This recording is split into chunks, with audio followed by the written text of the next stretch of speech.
pas tout. On comprend ça au montage. Hein.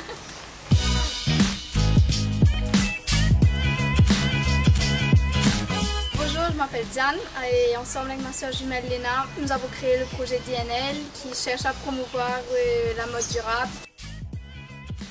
Alors, Sustainable Fashion, c'est bien plus simple qu'on ne pense. C'est juste une mode qui prend en compte l'aspect social et environnemental. L'aspect social, c'est d'offrir des conditions de travail décentes aux travailleurs. Et sur l'aspect écologique, c'est d'utiliser des matériaux biologiques ou recyclés et des moyens de production qui sont un peu moins gourmands en eau et en énergie.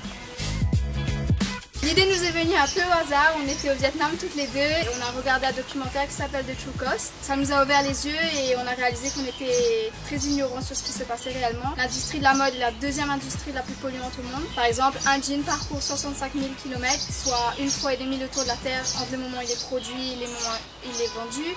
Donc c'est sur ces plein de petits aspects qu'on s'est dit mais comment nous personnellement on peut changer, et donc on a décidé de rendre publiques nos recherches afin de sensibiliser au maximum le plus de personnes.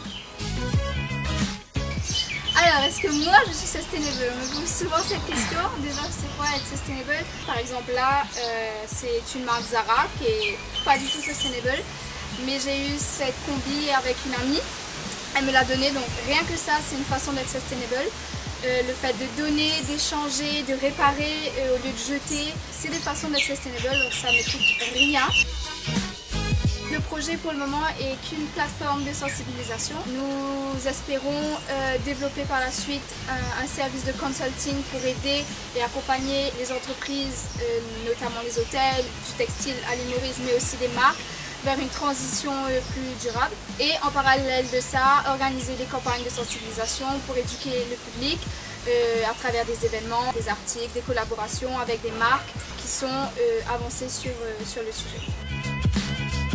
Oui, il nous reste moins de 24 heures pour au final aller juste dépenser des milliers et des cents pour acheter tout et n'importe quoi. Et si pour cette année on utilisait le mot black pour dire ben voilà, blackout, on n'achète rien et on utilise déjà ce qu'on a. Les vêtements représentent un peu la seconde peau, la peau qu'on choisit de porter. Et du coup je vous demande, est-ce que vous êtes vraiment à l'aise dans cette peau? Est-ce que c'est vraiment le message que vous voulez faire diffuser de votre identité? Pour en savoir plus, suivez-nous!